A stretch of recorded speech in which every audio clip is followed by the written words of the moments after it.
On to Angvi Quint Part 3. Do you have any specific questions for Ms. Ng? And if so, tell me what they are one at a time.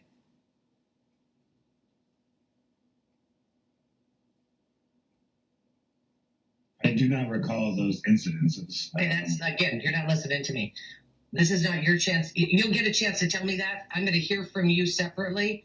But right now is what, if you were a lawyer, we call it cross-examination. So right now is the opportunity that if you have any questions for her that you would like me to ask her about what she testified to, then tell me what they are. If you don't, that's okay. You're going to get an opportunity to tell me your side of the story. I just wanted to check in with you on that issue.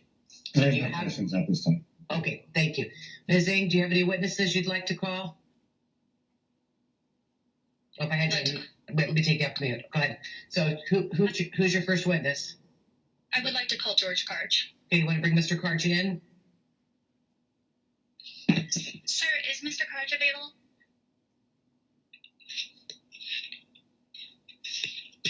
It's George. Okay.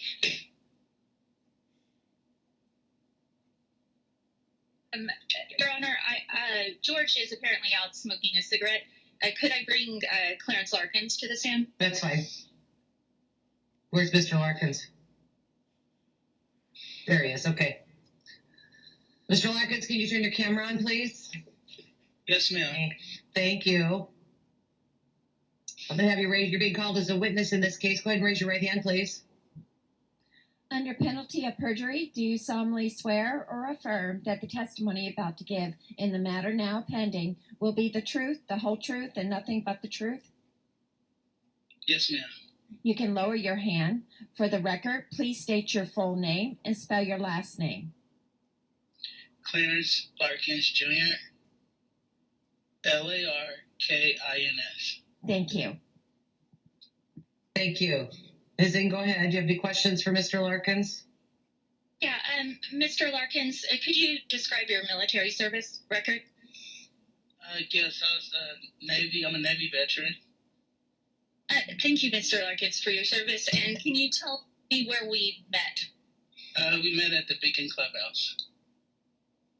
Can you describe briefly what types of activities we would engage in at the Beacon Clubhouse? Yes, we went there to do like art and to socialize. Thank you, Mr. Larkins. You notice a time between the time when we met, likely November 2021 to about January, where I retreated from the Beacon Clubhouse and started attending the downstairs in solidarity with the homeless? Yes. We would upstairs. We would talk. There was the upstairs and downstairs. Upstairs was the Beacon Clubhouse. Downstairs was Lifeboat Services. But we would talk about music and art because I'm an artist. So yeah, I would paint and we would talk about art and different music groups. And then she stopped coming down. And then you stopped coming down. I mean, coming upstairs.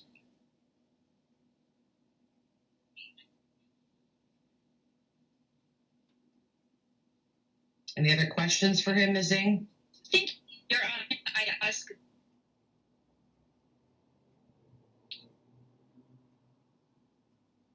You're cutting out. I'm not sure what's going on. I can't hear you. You're cutting out. I'm not sure what's going on. Acting. Nobody can hear you, Ms. Ng. Whereabouts.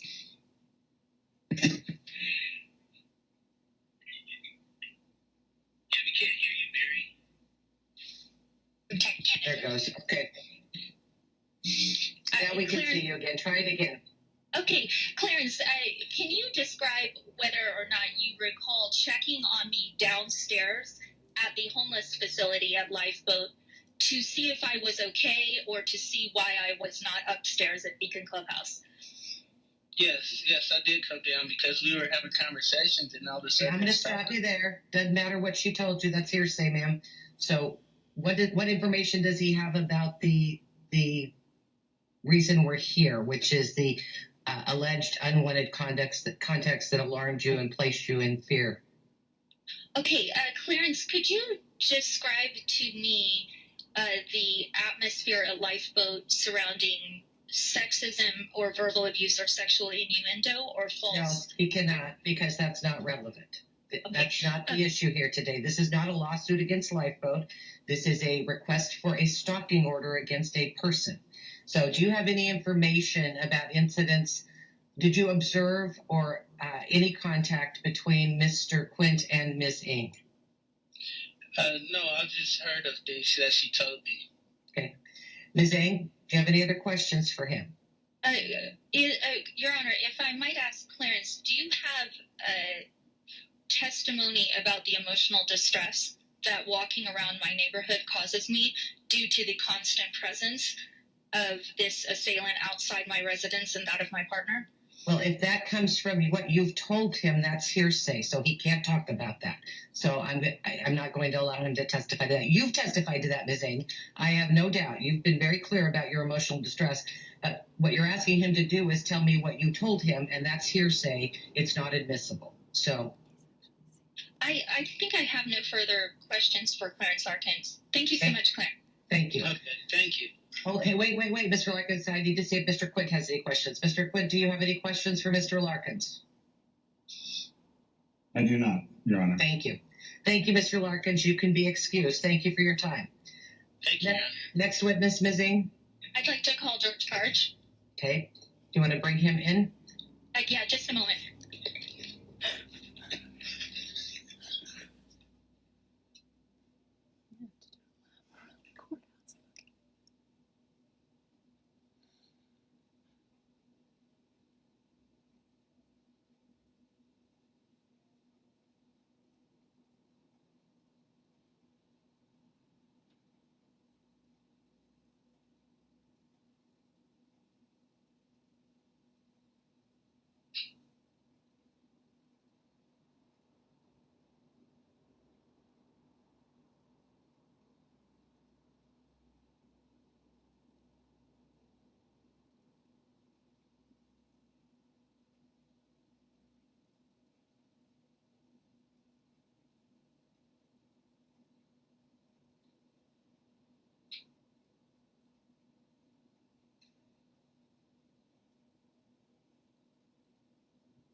Your Honor, George Karch is coming.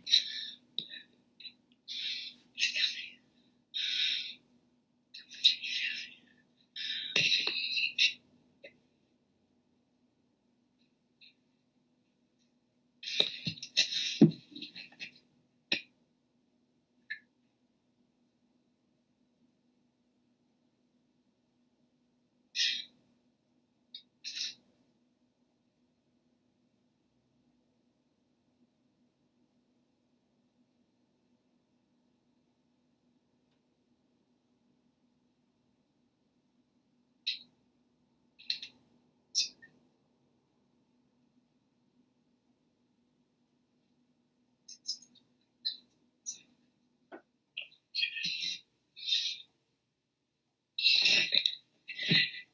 They're setting up the computer, Your Honor.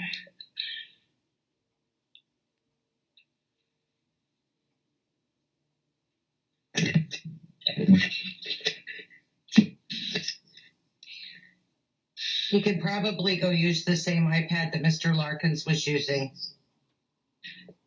Could you show him which iPad to use, sir? He's trying to get it set up.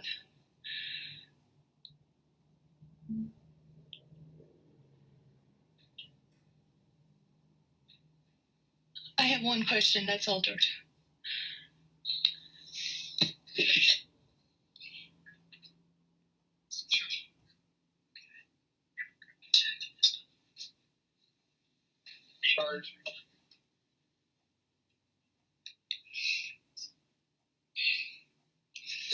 headset on today.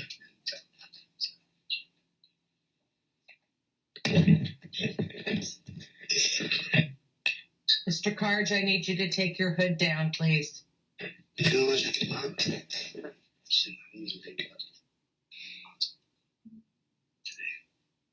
Mr. Carge, I need you to take your hood down, please.